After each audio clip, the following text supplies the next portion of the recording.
সমাগত পঞ্চায়ত নিৰ্বাচন আৰু পঞ্চায়ত নিৰ্বাচনৰ বাবে ইতিমধ্যে সাজু হৈছে প্ৰতিটো ৰাজনৈতিক দল। প্ৰতিটো ৰাজনৈতিক দলৰ মাজত দেখা গৈছে বিশেষ তৎপৰতা, বিশেষ কুচকাৱাজ। প্ৰতিটো ৰাজনৈতিক দলৰ লক্ষ্য উদ্দেশ্য মাথো এটাই, সেয়া হৈছে পঞ্চায়ত দখল। আজি ইতিমধ্যে সন্ধিয়া 5 বজাৰ লগে লগে ঘোষণা কৰা হ'ব পঞ্চায়ত নিৰ্বাচনৰ দিন। নিৰ্বাচনী ৰাজ্যিক উপায়ুক্তই আজি সন্ধিয়া 5 বজাৰ লগে লগে ঘোষণা কৰিব নিৰ্বাচনৰ দিন, যাক লৈ এতিয়া গভীৰ উৎকণ্ঠাৰে বাট চাই আছে ভোটাৰ শ্ৰেণী ৰাইজ। মই আজি উপস্থিত আছোঁ লিডু গাঁও পঞ্চায়তত।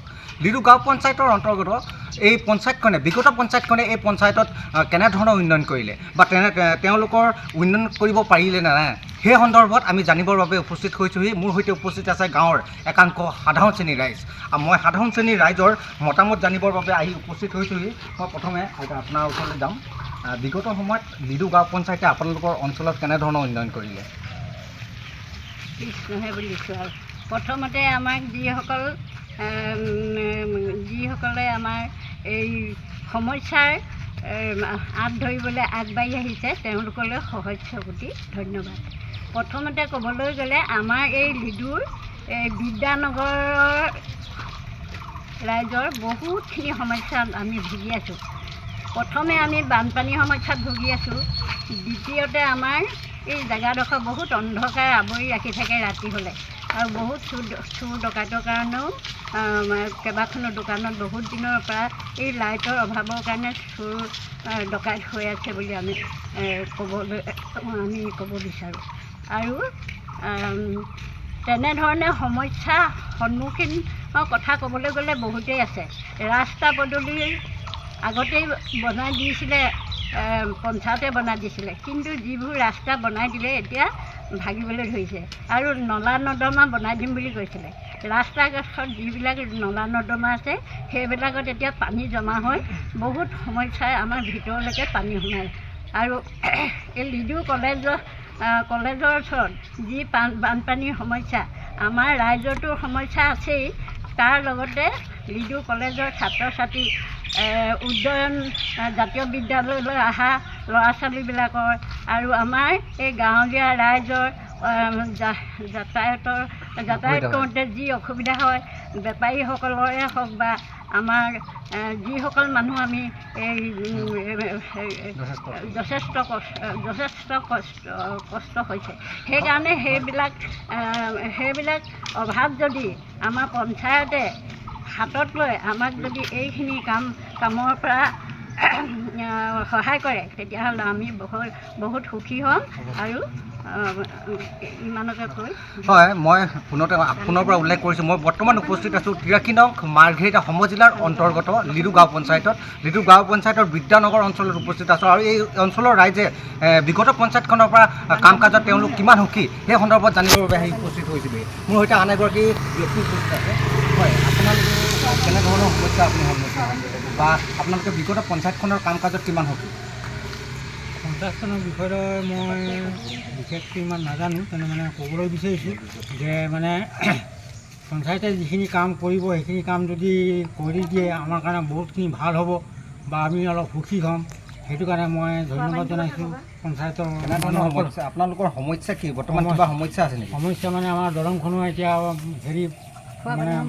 খোৱা পানী আৰু দলংখনো কেৰেক হৈ গ'ল বা ভাঙি গ'ল সেইখিনি।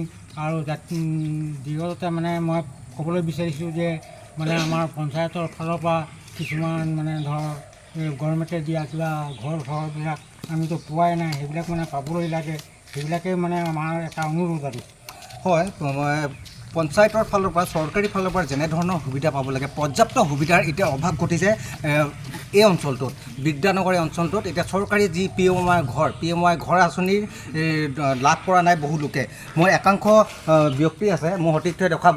এই হৈছে লিডু বিদ্যানগৰ অঞ্চলৰ একাংশ ৰাইজে তেওঁলোকৰ বিগত পঞ্চায়তখনে কেনেধৰণৰ কাম কৰিলে, কেনেধৰণৰ সমস্যা আছে সেই সন্দৰ্ভত তেওঁলোকে মত ব্যক্ত কৰিছে। মোৰ সৈতে আন কেইগৰাকী লোক আছে। বাইদেউ, আপুনি কি ক'ব? আপোনালোকৰ কেনেধৰণৰ সমস্যা বিগত পঞ্চায়তখন? বিশেষকৈ আমাৰ এইটো সমস্যা হৈছে যে আমাৰ ইয়াত বানপানীৰ সমস্যাটো বিশেষকৈ, আৰু দ্বিতীয়তে হ'ল যি আমাৰ লিডু বিদ্যানগৰৰ ৰাজপথ, যিটো আপোনাৰ কলেজ ৰোড, সেই ৰাস্তাটো ইতিমধ্যে ভাঙি ছিঙি গৈছে আৰু তাৰ কাৰণে আমাৰ অহা যোৱাৰ বহুত অসুবিধা হৈছে। লগতে ল'ৰা ছোৱালী বিশেষকৈ এইটো কলেজৰ ল'ৰা ছোৱালীখিনি অহাৰ বৰ অসুবিধা হৈছে।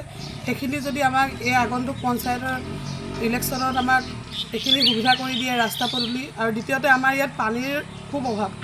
পানী আছে যদিও পানী বহুত বেয়া, আৰু পানীৰ ব্যৱস্থাটো আমাক যদি কৰি দিয়ে আমি নথৈ সুখী হ'ম। হয়, কিয় ক'ব নেকি?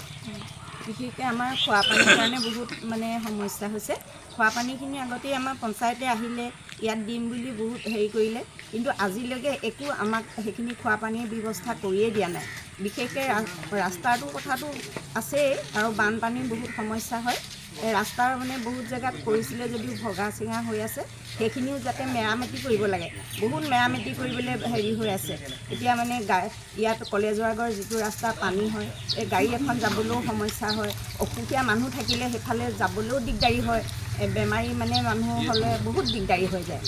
হয়, মই আপোনালোকক দেখুৱালোঁ নিৰ্বাচন আহে, প্ৰতিবাৰে নিৰ্বাচন আহে আৰু নিৰ্বাচন যায়, আৰু কিন্তু ৰাইজৰ যি গুৰুত্বপূৰ্ণ সমস্যা, সেই সমস্যাসমূহ কিন্তু সমস্যা হৈ আছে।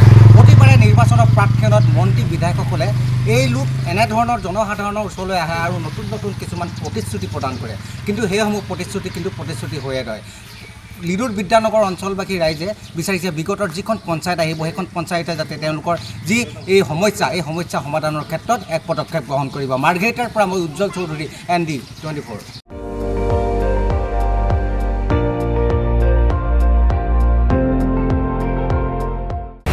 আপুনি চাই আছে ND24, সৰ্বশ্ৰেষ্ঠ নহয়, সৰ্বোত্তমৰ দৌৰ।